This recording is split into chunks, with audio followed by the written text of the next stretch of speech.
So I was watching the X Zone TV channel last night when I was abducted by aliens, and they kept repeating to me over and over again, simultv.com, simultv.com. What's simultv.com? That's what I asked them. They had it written on the side of their UFO. How do you spell that? UFO. No, I mean simultv.com. simultv.com. simultv.com. Right. simultv.com. Interesting that you were abducted by aliens in a simultv.com UFO last night. Oh, yeah? Yeah. Now that you mention it, I remember now last night I was awakened from a deep sleep. My great-grandmother was standing there. She said she'd come from the hereafter to tell me about simultv.com. She even spelled it out for me. simultv.com, sonny boy. simultv.com. simultv.com, sonny boy. Wow. Yeah. Guys, you'll never guess what my psychic guru just told me. simultv.com. Exactly. Are you guys psychic too? Of course. We all know about simultv.com. simultv.com.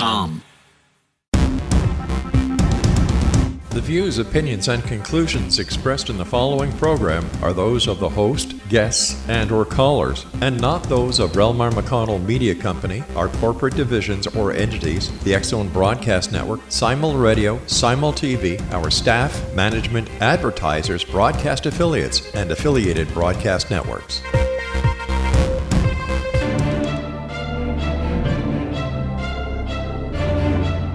Welcome back to another episode of Cal's Corner Radio Show online here on the X Zone Broadcast Network. My name is Kal Korff, and I'm your host, and the executive producer of the show is the one and only Rob McConnell. Welcome back, folks, to the first episode we've done after a few weeks. We took a break just before and, of course, over Thanksgiving holiday, and it was fun for me personally having a Thanksgiving. First time I'd had one in many years. That was good. Being an American overseas, living outside the United States, I don't always get a chance for Thanksgiving. In fact, I want to share with you real quickly what it was like the first time in the year 2000 I tried to have Thanksgiving when I just moved to Europe, and I'll tell you what happened.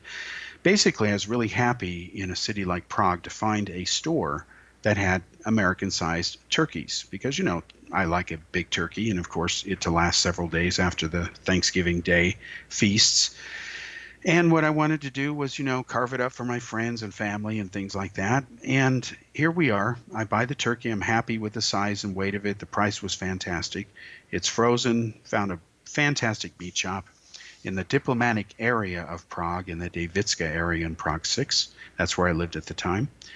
So I take it home, and it turns out that it won't fit in the oven. It turns out that the turkey is too big for the communist-era ovens that Stalin made that my flat was equipped with.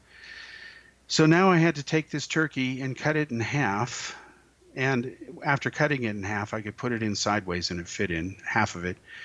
And of course it was frozen, so of course it was very hard to cut. So I had to thaw it first, then to cut it in half. Then I could only bake one half at a time.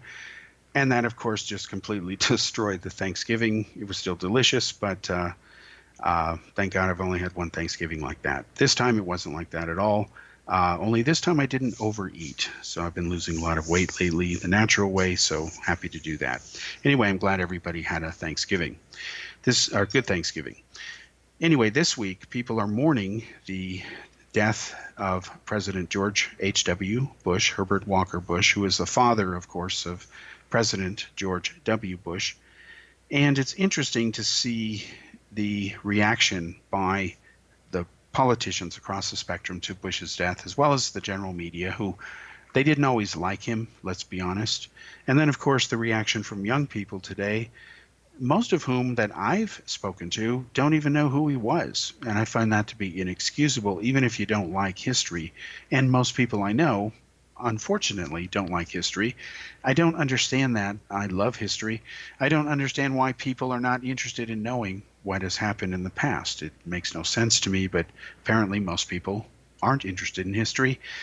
And even most people in Europe today, and most Americans, young people. Now, again, this is young people, these brilliant millennials we keep talking about that make the headlines for often the wrong reasons today. Most of them don't even know what the Holocaust was. Try asking them. And then if they've heard of it, ask them to spell the word properly, capital H, you know, a little detail like that. Why is it capital? And then ask them to describe what it was about. Let's see what their answers are. You'll find it quite tragic, actually. So here we have President Bush, who has now died. And let's be honest, it was kind of predictable that he probably would pass away this year, because we must remember that his wife Barbara had died months earlier. They were married for over 70 years. And it is a statistical fact that when people are married for such long periods of time and one passes away, the other tends to die within 6 months of the other, roughly, or certainly within a year. The exception seems to be women, who tend to outlive men by a number of years for mostly biological reasons, health issues aside. But other than that, it was predictable that he would pass. But let's be honest, if you live to be in your 90s at all, let alone in your mid-90s, that's a good life. Most of us and most people listening to this broadcast will probably, based on statistics, never live to be in their 90s. In fact, for the second year in a row now in the United States, the life expectancy rate has now dropped, and that, of course, is due to bad lifestyles, and it's getting worse. In fact, a recent study a few days ago showed that only about 12% of today's populace in the United States is of the right fitness level, cardiovascular-wise, that science says we have to be to have healthy, long lives, and that's just not happening with today's lifestyle, especially people who love to sit on their smartphones all day. You know, real quickly, speaking about that before we go back to the issue of Bush, one of the new features I like on my smartphone is it gives me a weekly report. It pushes it in my face. I have to clear it from my screen, otherwise it won't let me do my business on my phone. And it tells me how much screen time that I spend every week. And I'm surprised at how much time I spend, even though I try to spend as little as possible, even though I go in these spurts of posting things and I don't for a while, then I post things and I don't for a while. There's no pattern, just depends on what's going on. But even I'm surprised to see that, you know, I'm spending over 2 hours a week online on my phone, on social media, and doing whatever. And that's independent of this show, which is a different animal entirely. And of course, I don't mind doing the show. And of course, you have to talk and be online to do it. That's the point of the show. Whereas Facebook and stuff, it's not necessary to respond to everything. And you'll notice that I'm not the kind of person that likes to do selfies and says, here I am at a shopping mall or standing in the front of Statue of Liberty or the Eiffel Tower in Paris. Believe me, having been in 27 countries over the years, I could have done infinite numbers of selfies and had a huge Instagram account, but just not really into that.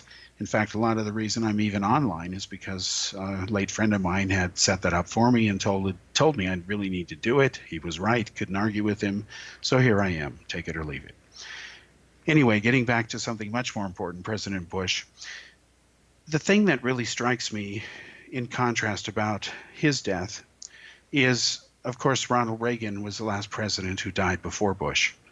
And the media today, especially the left-wing liberal media, was really shocked. If you go back and look at the stuff that they said at the time when Reagan died, they were shocked over the tremendous outpouring of emotions that the American people had for Reagan when he died.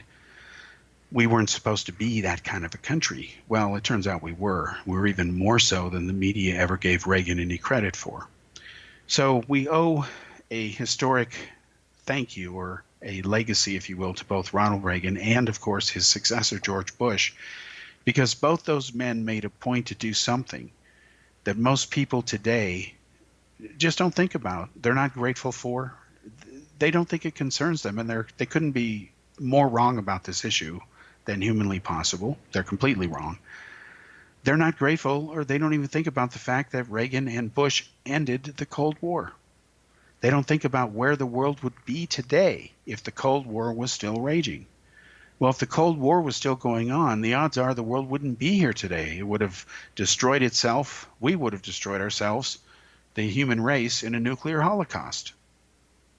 That's most likely what would have happened, and certainly was on the way to happening on more than one occasion in the times where the former USSR, Soviet Union, butted heads with the United States and the NATO alliance. And those hostile feelings are still there. You know, Russia, the Cold War is officially over, but Russia is still an armed and dangerous nuclear power. Just ask people in Ukraine, they can tell you about the Russians. And of course, we have nuclear weapons as well. And nuclear weapons remain a threat when used or misused by rogue nations, such as North Korea, trying to disarm that country. But amazingly, Bush and Reagan ended the Cold War, and especially the transition period of the post-Cold War period, a very fragile period of time where what happened is all of these thousands of nuclear weapons that were scattered across Central and Eastern Europe, they had to be rounded up, safely secured, disarmed, that material then put into safe storage or safely reused elsewhere, like in nuclear reactors or for medicine purposes. There is a branch of science that is called nuclear medicine. It's a very fascinating area of medicine, in fact. So all this had to be done, and these weapons had to be kept out of the hands of the mafia, the Russian mafia, criminal elements, and other intelligence agencies, and even countries such as the governments in Iran, who wanted, of course, to buy nuclear weapons and have tried to buy them on the black market for years. Now, all this had to be managed, and it wasn't cheap. It was a huge effort that required complete cooperation and transparency and accountability between the former Soviet Union, their entire military command and control structures, and of course the experts in the United States and Europe. And yes, that included Canadians as well, let's be honest, and give them their credit. They worked with the United States much more in many areas than the Europeans did. In fact, the Europeans kind of sat along and went along for the ride and felt kind of happy to be there. In fact, they paid Russia extra money, billions of dollars, $10 billion, to leave Germany early.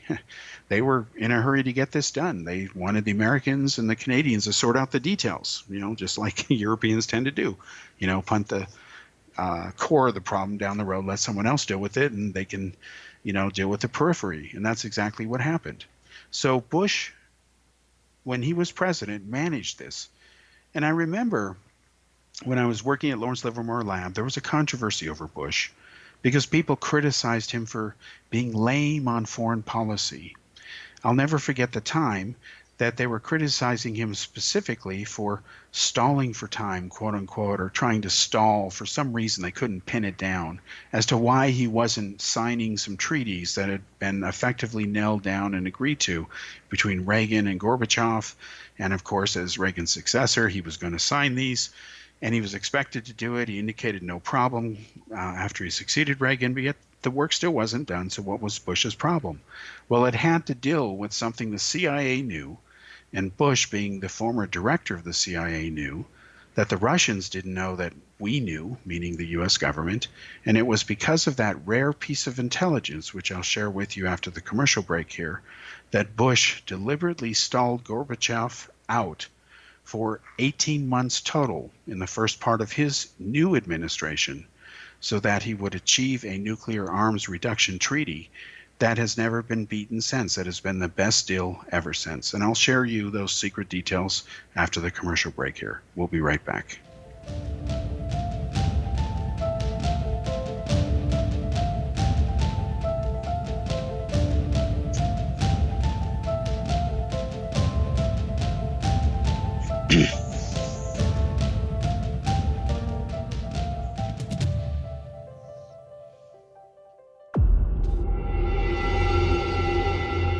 Whether you're a skeptic or a believer, join me, Rob McConnell, as together we'll investigate the world of the paranormal and the science of parapsychology here on the X-Zone Radio TV show on XZBN and the X-Zone TV channel on Simul TV. Since 1990, the X-Zone Radio TV show has been the place where people dare to believe and dare to be heard. Together, we'll investigate UFOs, aliens, ghosts, Bigfoot, psychic phenomenon, lake monsters, conspiracy theories, government cover-ups, the truth embargo, alien abductions, ESP, haunted locations from around the world, and so much more. With over 28 years of broadcasting and more than 4,500 individual guests, the X-Zone is truly a place where fact is fiction and fiction is reality, as evidenced by the credibility, integrity, and professionalism of the guests that we bring to our international audience. If you have seen a UFO, had a close encounter, seen a ghost, Bigfoot, lake monster, or a story that you would like to share or have investigated, contact me, Rob McConnell, by sending me your email to xzone@xzoneradiotv.com, or you can call toll-free 1-800-610-7035, extension 143, and on Skype, X-Zone Radio TV. For more information on the X Zone Radio TV show with yours truly, Rob McConnell, visit www.xzoneradiotv.com or www.xzonetvchannel.com or simultv.com and xzbn.net. Until next we meet here in the X Zone from our broadcast center and studios in Hamilton, Ontario, Canada, always remember, X Zone Nation, keep your eyes to the sky and your heart in the light.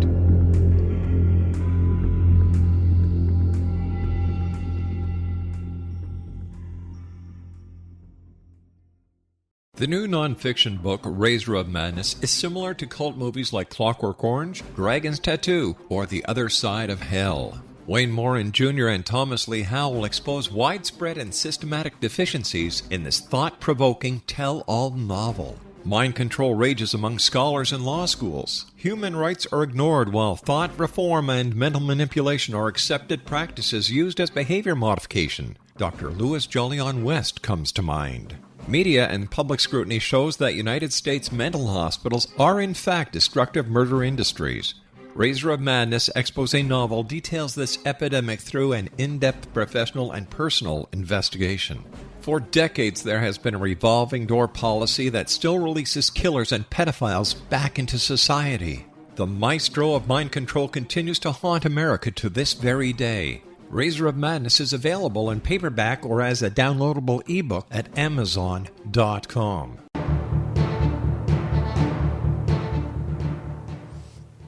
Welcome back to another segment here, segment number 2 actually, on Cal's Corner Radio Show online here on the X Zone Broadcast Network. My name is Kal Korff and I'm your host, and the executive producer of the show is Rob McConnell. And we're talking about the death of President George H.W. Bush here. And I promised to share with you some details which used to be classified. Now they're public, but they're not known by most of the people. So hopefully most of you listening to this will be hearing this for the first time. I remember very vividly when I was doing work with the U.S. government and there were criticisms of Bush and Reagan dragging their feet, quote unquote, dealing with the Russians. And I remember there was a period in which the first year or so of George Bush's administration, you can actually go back through the internet and scour and find headlines. Go back the first year, year and a half especially, and you'll see that Bush is being criticized for dragging his feet in trying to tie up various agreements with the Russians. And of course, after the fall of the Soviet Union, Russia was in a frantic panic mode because it had collapsed economically and socially and politically, of course, and militarily, and had to rebuild itself while also protecting its vast arsenal of deadly weapons, which included chemical and biological weapons as well, and countless numbers of cities and towns which officially did not exist and were officially not acknowledged on any maps. The locations and disclosure of those bases and facilities, if you will, which were all secret, even in Russian society. They didn't appear on any maps at all.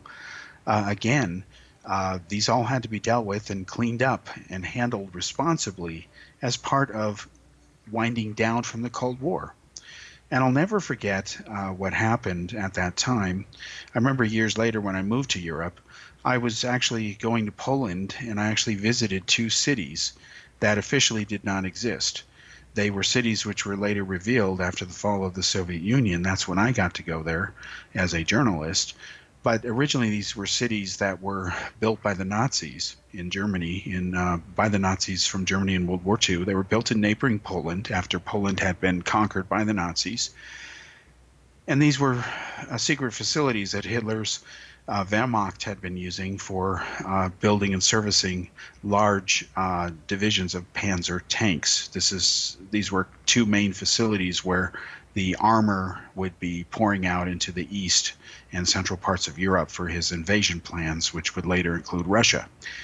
Well, when the Russians took over that part of Poland, they went ahead and took these cities, changed their names, and then officially wiped them off the map. There was no record of them. And I actually have in my files maps that show the area before and after these cities were put back on the maps. And of course, I went to these locations in person, witnessed the stuff myself, took images, etc., sent them to a Fox producer, well-known Fox producer, Bob Kiviat, years ago. And it reminded me back of the criticisms of what had been going on over Bush. And the criticism was, again, that he was dragging his feet, when in reality, the CIA had some intelligence against the Russians, or on the Russians, which told Bush that he should take his sweet time and not be in a hurry to wrap up certain arms negotiations treaties with them, because the Russians' position was actually a lot more desperate than they were leading or misleading the U.S. to believe. Specifically, the CIA's analysts had determined, and this is the secret within the secret that most people don't know, that about a third, at least 20% more of Russia's missiles that were sitting in their under-serviced silos in the ground, exposed to the elements, they said about 20 more percent, maybe as high as a third of them, that was an optimistic estimate, but at least 20% of them, if they waited another year or so, would be rusted over. Essentially useless, non-serviceable, and they're there in number to be counted, but they're not really effective weapons that can be fired. They might explode or misfire. So the United States figured out, their analysts, CIA experts, national security advisors, and Bush concluded that let's take our time. And sure enough, they did. And by the time they signed the big deals with the Russians, the U.S. got the best terms. The greatest number of warheads were reduced, retired to safety, safely dismantled and put out of commission. And that's the best way to run things. That's a responsible thing. That's what a great leader does. And Bush was very awesome diplomatically. He was a master at it. He was also a very good director at the CIA. I've interviewed enough former people at CIA in my long career as a journalist. My first contacts with CIA people going back to when I was just 16 years young, when I was trying to chase some UFO cases through the Freedom of Information Act and through friends of mine that I knew back then named Bill Spalding of Ground Saucer Watch. I was the youngest member of Ground Saucer Watch. In fact, I was the only member allowed to join the group who was under 18. They made an exception in my case. I was very honored. So in trying to deal with these agencies and things like that, I can tell you that George Bush was highly regarded by them. Now, unfortunately, you have a group of young people and so-called la-la progressive liberals, left-wingers today, Democrats, whatever you want to call them. And I talk about them a lot because I think I should, because I think people need to be aware of what they really do and what they're up to. They need to be exposed. They will lie and say, well, the fact that Bush is a highly regarded former CIA director proves that he's part of the problem, because anybody who would be highly regarded as a wonderful CIA director must be part of the system and, part of the conspiracy and part of the Illuminati and the New World Order and all that other stuff. Well, again, if you go back to the stupidity, because it's been there for decades, folks, it's not something new or unique to millennials. They didn't invent this stuff. They just ape it like other mindless types. This idea of a New World Order, Google it. In fact, Google George Bush and the New World Order. You will see the same tired headlines. I certainly remember them going back to Gulf War I, when Saddam was kicked back out of Kuwait and he was forced to go back to his own country, Iraq, and brutalize it, which he always did, of course. The United States forced him to go back in Gulf War I, or the first Gulf War. Well, back then, there was this talk about a new world order, and that Bush was the leader of it, and how the U.S. was going to take over all the stuff in the Middle East and all the oil and seize it, and the real reason for that war was the oil, blah, blah, blah, yada, yada, yada. Then you heard the same excuse again when George Bush Jr. was president and the war with Iraq. We were supposed to get all that oil too. That's the real reason we started it. That's the reason we were upset the Shah was overthrown by Ayatollah Khomeini. All this nonsense. Again, it wasn't true, but you heard the same tired headlines. So don't fall for it. The fact that Bush is a highly regarded former director of the CIA tells you that he was, as most people remember him, a highly regarded former CIA director. In fact, so many people assumed he was going to continue in that role that when Jimmy Carter beat Gerald Ford, when Gerald Ford ran for re-election, it was almost as big of a shock back then as it was when Hillary Clinton didn't get to, replace Barack Obama in the White House. It was the shock at the time that Jimmy Carter came out of nowhere running a campaign promise which people were naive to fall for, that basically said, "I'll never lie to you," which was a lie in itself by Carter. And of course, Carter diplomatically was a failure and a disaster. In 3 months alone, you had Mecca, Medina taken over. Mecca. You had a hostage situation going on for days as French commandos finally stormed the area and killed militants that had seized the holiest of places in the religion of Islam in Saudi Arabia. Then you had, of course, the Iranian Revolution. And then on December, Christmas Day in 1979, to cap off that year for Jimmy Carter, you had the Russians invade Afghanistan. And thanks to Jimmy Carter getting the CIA and putting clueless Stansfield Turner in there, instead of people like George Bush, the CIA was clueless. They had no idea that the Russians were going to invade Afghanistan. They just ignored the intelligence. Gee, when has that happened before in the history of the CIA? And boom, they invaded Afghanistan, and things went downhill from there. So that, in a short version, is the type of stuff that Bush was involved in. A lot of young people don't know he was also a hero in World War II. He was a part of a bomber crew. He was shot down in the Pacific. So again, Bush was a hero from day one, from what journalist Tom Brokaw had called the greatest generation, or that greatest generation. People who fought in World War II. They understood international diplomacy. They understood what wars were about, what patriotism and nationalism, when it's practiced properly, are actually good things. Whereas today, young millennials think that if you're a nationalist, that's somehow bad, as if you're a racist, or that if you criticize somebody like Barack Obama, you must be a racist just because he's black. No, how about because he's wrong or you disagree? And it's okay for people to agree to disagree. If you go back and you look at the debate styles between Bill Clinton and George Bush, you can see there's a clear generational difference. And in how Bill Clinton handled those debates was very similar to how Jack Kennedy handled the debates against Richard Nixon. Again, there was a clear generational difference. Kennedy used the advantage of television and his youth and good looks to win those debates, whereas Nixon wasn't a TV-friendly personality. Bush was a bit awkward on TV. He wasn't comfortable there. Even his son wasn't comfortable, even though both ended up occupying the White House. So when he went up against the then governor of Arkansas, Bill Clinton, of course, being a Kennedy knockoff, a Kennedy wannabe, idolized Kennedy, met him when he was a teenager in the Rose Garden in the White House. There's that famous photo of them shaking hands. Of course, Clinton won that debate, and of course the economy was the issue. Bush was not good at managing the economy. He was good at managing things internationally, whereas Clinton was better at managing the economy, but terrible at managing things internationally. And we'll come back after the commercial break and continue that and talk about that in segment 3. We'll be back after this commercial.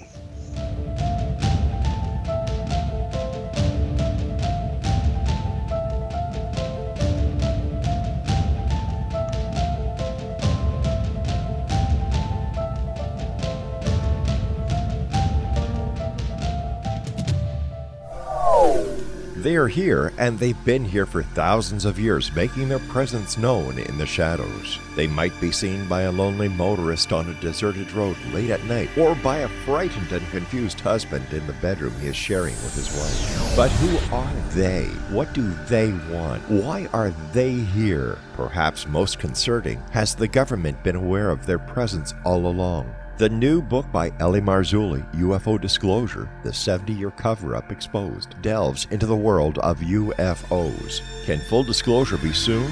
Order now and receive a free hour and 37-minute DVD on the UFO phenomenon. UFOs are real. Get both the book and the DVD, a $40 value, for only $19.99. To order your book and DVD today, go to lamarzulli.net. That's LAMARZULLI.net.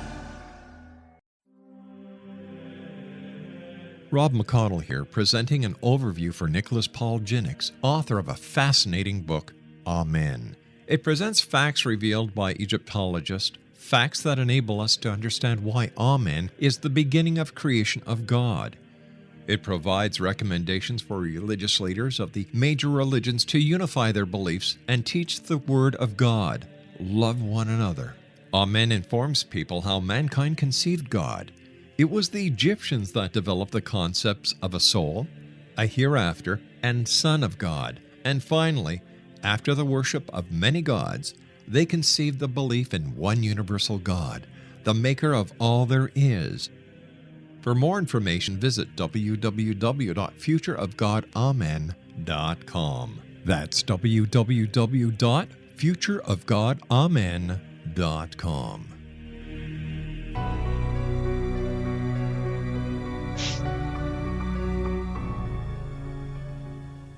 Welcome back to the third segment here on Cal's Corner Radio Show here on the X Zone Broadcast Network. My name is Kal Korff, and I'm your host, and the executive producer of the show is Rob McConnell.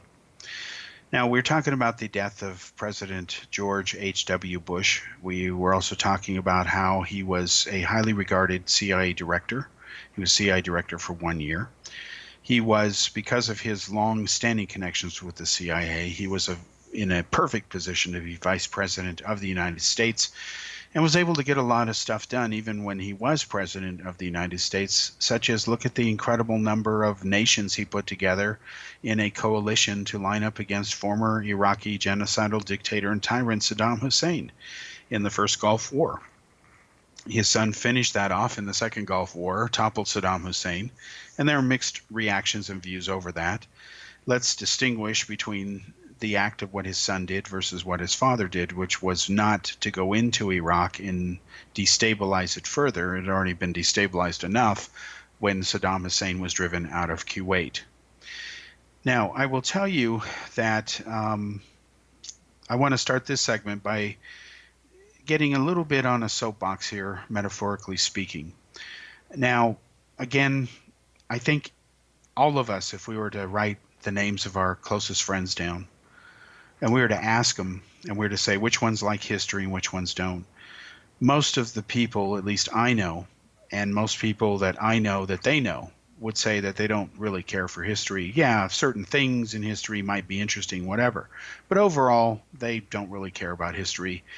They're not going to drop what they're doing to watch something on the Discovery Channel or the History Channel about it, whatever. Yeah, again, parts of history are interesting as it hits them upside the head or whatever, or they hear things growing up, but overall they just don't really care about history. Fine, everybody has the right to be interested or not interested in what they want to be. I admit I can't relate to that mentality because I love history, and I love everything I don't know because I love learning new things constantly. I'm a why person. I love to know the why of the why of the why of the why, but I love history. So when I was a young boy learning history, and I learned what happened in World War II, that here we fought this war against this Nazi dictator, and we fought against Imperial Japan, and we used 2 atomic bombs on them, and we defeated them. And we wrote their constitution, and we're supposed to help spread democracy and freedom. And all the countries are busy copying America. Nobody's copying Saudi Arabia. Nobody's copying communist China. Everyone's trying to copy America, so we must be doing something right, despite what our critics say. So why is it that, we freed Hitler or people from Hitler in Europe, and then we let Stalin take them over? Okay. In other words, why did we free people from one country, from one tyrant who killed people in huge numbers by the millions, and then we give them over to another tyrant who's even killed more people? What does that say about us as a country? What does that say about us, especially the United States, who is an immigrant nation? So when we told Stalin, sure, you can have Hungary, we don't care, and there's a lot of Hungarian immigrants who are in the U.S., so obviously they were affected, their relatives are over there. What does that say about us as a country, as a nation, as a people, as human beings? That's really ultimately what matters. Well, when I was growing up and I was a young boy and I heard this news, I remember emotionally being devastated, like, wow, we really did this. That's really effed up, and of course I said the word. And I still feel that way. And I felt really bad and sad and disgusted and disgraced as an American for being able to say my country did this. We didn't care. We just didn't care. We didn't care about Central Europe. We didn't care about Eastern. Let the Russians have their way. Just let them do whatever. It's not our business. And yet it was that attitude of it's not our business, Hitler's not our business, that kept us out of the war in the first place, that had we bothered to get involved and cared earlier, millions of people would still be alive. There would not have been a Holocaust. The world would have been very different. But we just didn't care. And we didn't care in World War I. We waited a couple years for that war to fight. Then it went nowhere for a couple years. So then we finally got off our butts and jumped into that. A few months later, the war ends. Then it's like, we don't care. It's your business. You sort it out. Well, then World War II starts a couple, later in another decade, because World War I didn't really get resolved like it should have been, because we didn't care. And then, of course, we didn't care because now we only care about Russia and the spread of communism. We don't really care about the countries in between. We do and we don't, but we're not consistent about it. Well, when I moved to Europe, I was happy to move into the former Iron Curtain countries in the former Czechoslovakia, which was a great place to live in Prague. It's a beautiful city. Thankfully, it wasn't destroyed in the war. It was only not destroyed in the war because the West didn't care. To appease Hitler so that they could have peace in our time, quote unquote, they just gave the country of Czechoslovakia over to the Nazis. Hitler immediately declared it no longer existed. Instead was to become a protectorate, one called Moravia, the other called Bohemia. There was to be no more Czechoslovakia. So today the country is called the Czech Republic, and it consists of about 10 million people. And you can still see in the country, it's a very beautiful country. The people there are wonderful. They're incredible. I have some incredible friends over there. You can still see plenty of stuff from the decades that communism ruled it. I lived in apartments that Stalin built that he was proud of, that were the epitome of socialism. And of course, you can see the concentration camps and the stuff the Nazis did. There's even a museum there to an extinct race, the Jews, where you have a museum that Hitler was setting up there in Prague to an extinct race, the Jews, because they were expected to be wiped out by the time the war was ended. That was the plan. And there's a lot of names in there, including relatives of mine who died and were victims of Hitler's Holocaust.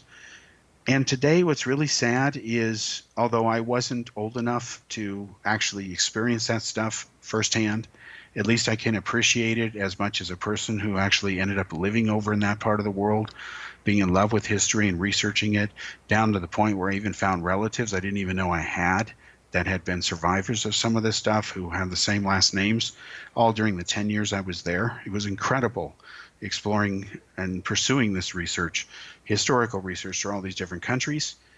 And yet when I talk to people today, the young millennials, about any of this, what it's like to even go outside the U.S., they just look at you like you're from another planet. It's really sad, because you have to explain things like who Hitler was.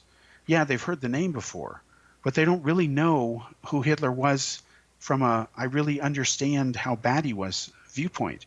And the reason I know that is because in the same breath, they'll say, Trump is Hitler. Oh yeah, he's just like Trump. No, he's not. Not even close. In fact, for those idiots out there, and I'm sorry to use that term, I don't, I apologize for using that term. I'm insulting idiots now. For those people out there who say that Trump is Hitler, or even close to him, let me give you a simple fact that completely shows that you are the person with the mental issue, not Trump.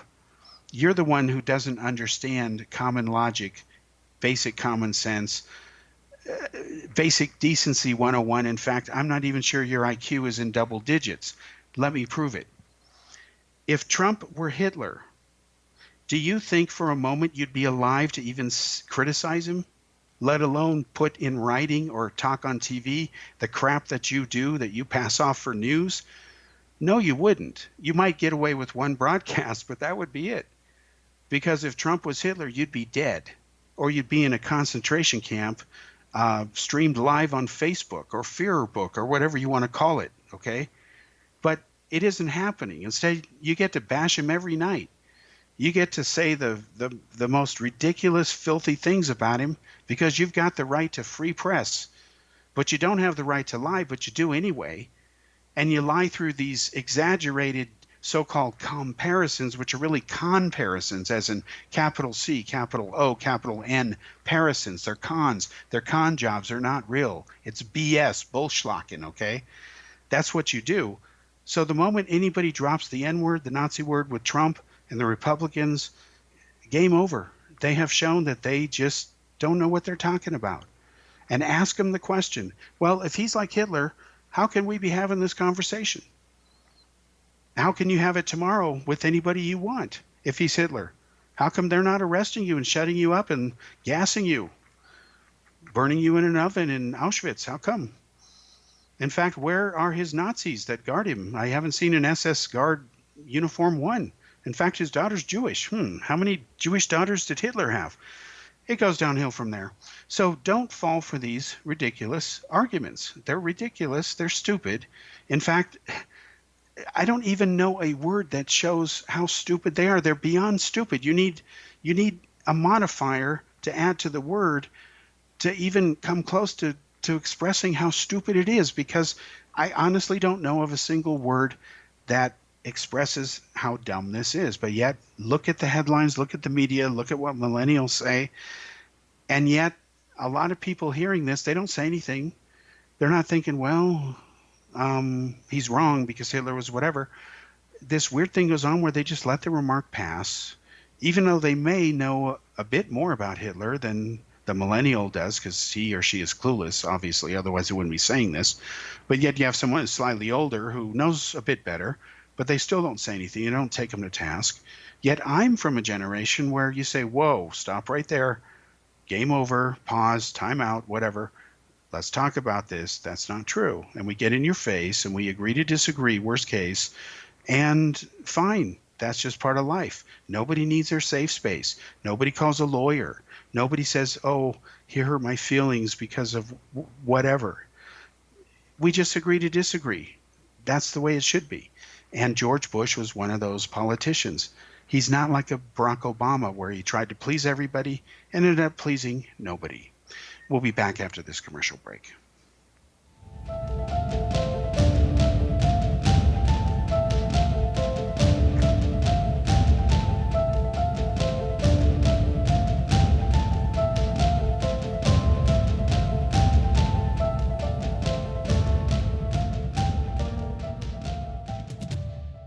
You have heard of the X Zone? Now watch it on Simul TV, plus 500 video games, live TV channels, free video on demand, worldwide, and more. Does this sound like tomorrow's television? Well, it is, but you can have it today, right now. It is Simul TV. Simul TV offers what the others only wish they could provide. 15 exclusive channels like X Zone, sci-fi, and horror. We are worldwide. No other provider offers that. 500 built-in video games. No need to have an extra expensive system. We have them included. Free video on demand. Live streaming events from around the world. Interactive online network, and much more. Tomorrow's TV today. Simul TV. Sound too good to be true? Well, it's not. You can have Simul TV today. Sign up at simultv.com. Do it today. They are here, and they've been here for thousands of years, making their presence known in the shadows. They might be seen by a lonely motorist on a deserted road late at night, or by a frightened and confused husband in the bedroom he is sharing with his wife. But who are they? What do they want? Why are they here? Perhaps most concerning, has the government been aware of their presence all along? The new book by Ellie Marzulli, UFO Disclosure, the 70-year cover-up exposed, delves into the world of UFOs. Can full disclosure be soon? Order now and receive a free hour and 37-minute DVD on the UFO phenomenon. UFOs are real. Get both the book and the DVD, a $40 value, for only $19.99. To order your book and DVD today, go to lamarzulli.net. That's LAMARZULLI.net. So I was watching the X Zone TV channel last night when I was abducted by aliens, and they kept repeating to me over and over again, simultv.com, simultv.com. What's simultv.com? That's what I asked them. They had it written on the side of their UFO. How do you spell that? UFO. No, I mean simultv.com. simultv.com. simultv.com. Right. simultv.com. Interesting that you were abducted by aliens in a simultv.com UFO last night. Oh, yeah? Yeah. Now that you mention it, I remember now last night I was awakened from a deep sleep. My great-grandmother was standing there. She said she come from the hereafter to tell me about simultv.com. She even spelled it out for me. simultv.com, sonny boy. simultv.com. simultv.com, sonny boy. Wow. Yeah. Guys, you'll never guess what my psychic guru just told me. simultv.com. Exactly. Are you guys psychic too? Of course. We all know about simultv.com. simultv.com.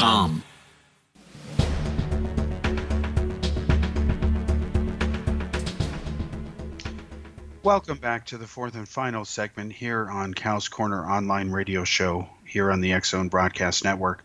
Once again, my name is Kal Korff, and I'm your host, and the executive producer of the show is Rob McConnell. So we were talking again about the death of President George H.W. Bush, how a lot of young people today, millennials, don't appreciate or have any idea really unless they're really into history, and most of them are not. And that's not a criticism of them. Most people don't care for history. That's their business. I disagree with that, but that's just me. They don't appreciate not only who he was, but of course they weren't alive, and they don't appreciate from an experience standpoint what it was like when the Cold War ended and how things changed after the Cold War ended. I feel very blessed that I lived in Europe during that special time, that part of Europe was transitioning out of communism into what it is today, part of the European Union. I'll never forget, for example, that every 90 days I had to actually go across the border and get a stamp in my passport. And what I would do is I would walk across the border from the Czech Republic into what was East Germany, and I would get a stamp from the Czech guard. I'd, say a joke or two, wave, walk past. And about 10 feet past him is the German guard. Then I'd get a stamp. I'd speak some German with him because I do speak German. And then about 100 meters up the road would be a nice little pub. I'd go in there and have some schnitzel and some sauerbraten. And then I would go ahead and have a nice beer. Then I'd turn around and walk back on the other side of the road, see the same German. He would stamp me going out. I'd say, Auf Wiedersehen, bis später, and, 90 Tage später, 90 days later. And then I would smile to the same Czech guard and come back again and get the entry stamp. And I'd have to do that every 90 days. And it was a cool way to go see the different border towns and things like that. It's where I discovered, for example, that in Varnsdorf, that there are actually people who live in the mountains inside caves. It's quite a trip. They actually have their homes inside the mountains there. It's actually quite elaborate up there. And you'd never know it, when you look at these coal-colored mountains, you'd never know that the people actually live inside them, some of them. And so when they joined the EU, that was all over. You went to the one-year visa stuff. So I didn't have to go ahead and go across that border every 90 days. So when I planned my travels, they had to be different. They had to be more deliberate rather than required by law. And I remember when I left the country to go to India, I walked past that border spot and I filmed it. I still have that footage from today, and of course the original stuff, and it's gone. It's just a bunch of debris, and there's no sign anymore. And it's like one big happy continent now, one big country, mega country. At least that's the ideal of the EU. And the EU as it exists today, let's be honest, would not be around as it is if it weren't for a president like George W. Bush. Because again, for those millennials listening to this, you were not alive and do not know the enormous cost involved in fighting the Cold War. Yes, nuclear bombs did not go off, thankfully, but people did die. Thousands of them. One could argue millions over time, especially if you factor in those who will never be born because they weren't free. The fact is that roughly half of Europe was captive, held under communism and tyranny, didn't have freedom of speech. You had East Germany, you had Poland, you had the former Czechoslovakia, you had Romania, you had Bulgaria, you had Hungary, you had all these other countries, including Georgia, that were part of the USSR, including countries like Kazakhstan, all of which are independent now, but that was not the case back then. And then after the world's other superpower, which was Russia at the time, imploded, and it was, of course, the largest nuclear power at the time, you then had to control those weapons, make sure that they didn't get into the wrong hands. And then, of course, the Cold War was over. So both armies had to stand down. The militaries had to, essentially stop targeting each other. In fact, the nuclear weapons for the first time were no longer targeted directly at each other. They were actually removed away from being targeted against each other at that time. Again, we can thank Reagan and Bush for this.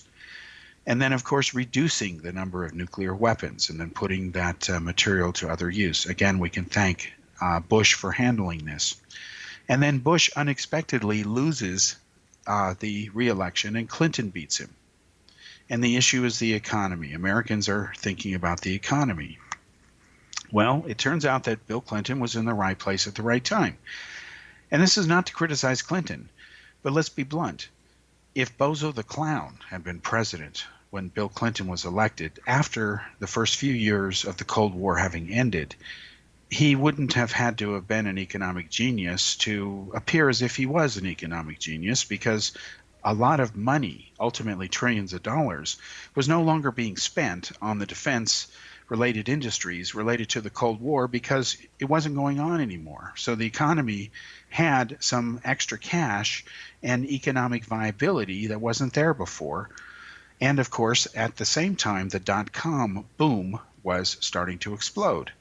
But for those people, even today, who just worship the ground that the Clintons walk on and think he's an economic genius who, the the most common claim I hear is, oh, when Bill Clinton was president, we had a surplus, Yeah, well, depends on how you do the math, okay?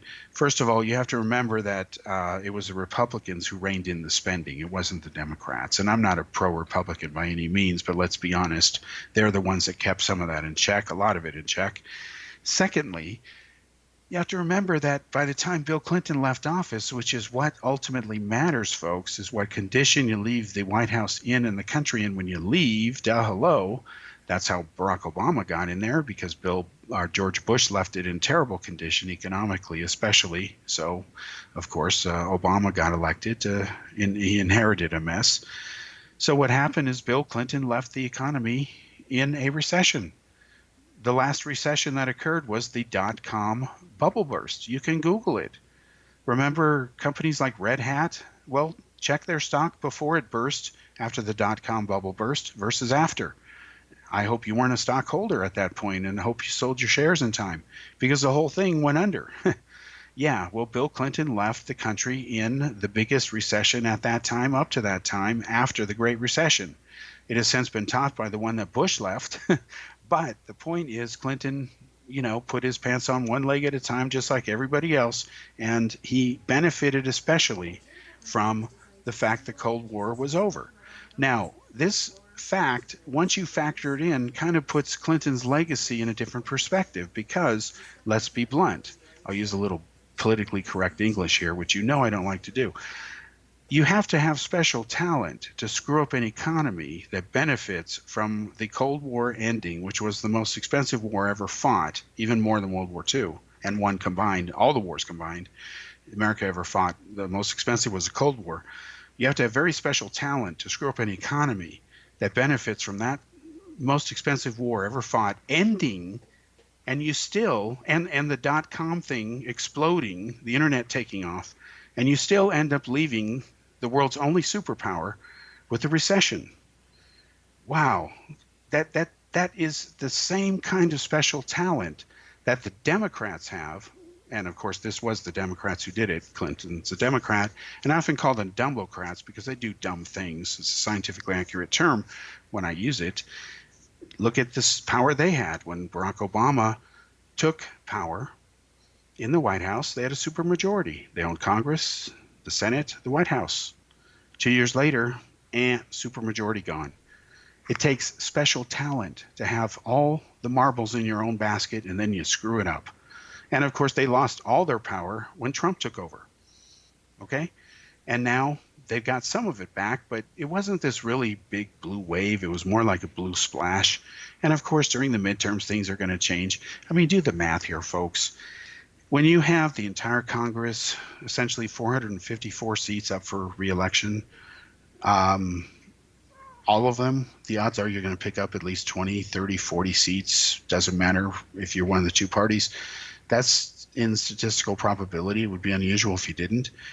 So if you really want to see how this blue so-called wave or splash is really deceptive, just look at the certain district in Queens that Ocasio-Cortez won. This is the youngest member of Congress. She's, I think, 29 now.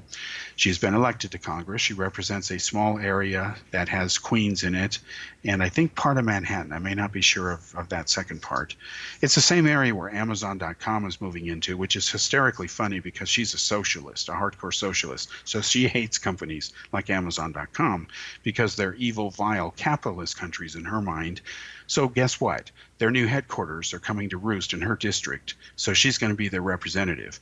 Boy, that's going to be a very interesting first meeting with Amazon's lobbyists when they come into her office. Anyway, we'll see how long she lasts. Anyway, in her district, okay, there was something like 120,000 Democrats registered to vote. And she got something like 10% of those people voted. And yet she won 70% of the roughly 10 to 12% of the people who voted in the district. So it's not really a representative election. When the representative ends up winning by winning only 70% of the 10 to 12% of the people who bothered voting, you don't have representative government at all. You have actually unrepresentative government. And that's what we have in a lot of places now in Congress, in addition to its usual dysfunctional government, which of course is an oxymoron in itself because the government just doesn't function. That's why the country is mega politically divided now. And that's why you have people calling Trump everything from a Nazi to people thinking now that it's, offensive if you don't call him, if you call a baby a boy or a girl. They have to be a they be now. Let the baby decide what gender it wants to be. Back to the week.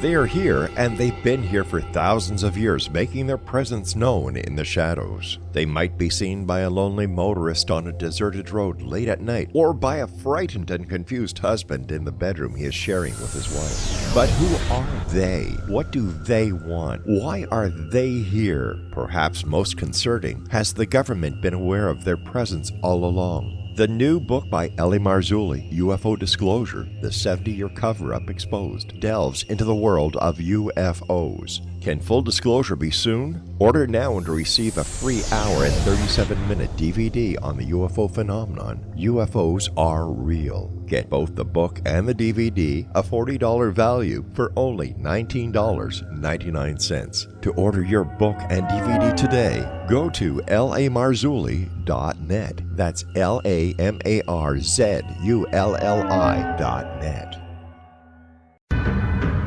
If you are looking for a safe, zero-calorie, natural option to the harmful artificial sweeteners on the market today, Just Like Sugar is what you're looking for. Just Like Sugar is a wonderful natural alternative for those health-conscious people who choose a calorie-restricted diet with a great, pure, sweet flavor that tastes just like sugar. Just Like Sugar is a great natural option for people suffering from diabetes and may be useful in restricted diet programs where standard sugars are not allowed and does not cause a laxative effect of some other sweeteners. Just Like Sugar comprises a perfect blend of chicory root fiber, natural calcium, natural vitamin C, and Just Like Sugar's sweetness comes from the natural flavors from the peel of the orange. Just Like Sugar is a natural alternative to harmful artificial sweeteners and will change the way that you believe all natural sweetener products taste. Just Like Sugar is available at your local Whole Foods markets, Wild Oats markets, Henry's, Sun Harvest, and many other fine natural food stores in the U.S., Canada, and worldwide. You have heard of the X Zone? Now watch it on Simul TV, plus 500 video games, live TV channels, free video on demand, worldwide, and more. Does this sound like tomorrow's television? Well, it is, but you can have it today, right now. It is Simul TV. Simul TV offers what the others only wish they could provide. 15 exclusive channels like X Zone, sci-fi, and horror. We are worldwide. No other provider offers that. 500 built-in video games. No need to have an extra expensive system. We have them included. Free video on demand. Live streaming events from around the world. Interactive online network, and much more. Tomorrow's TV today. Simul TV. Sound too good to be true? Well, it's not. You can have Simul TV today. Sign up at simultv.com. Do it today.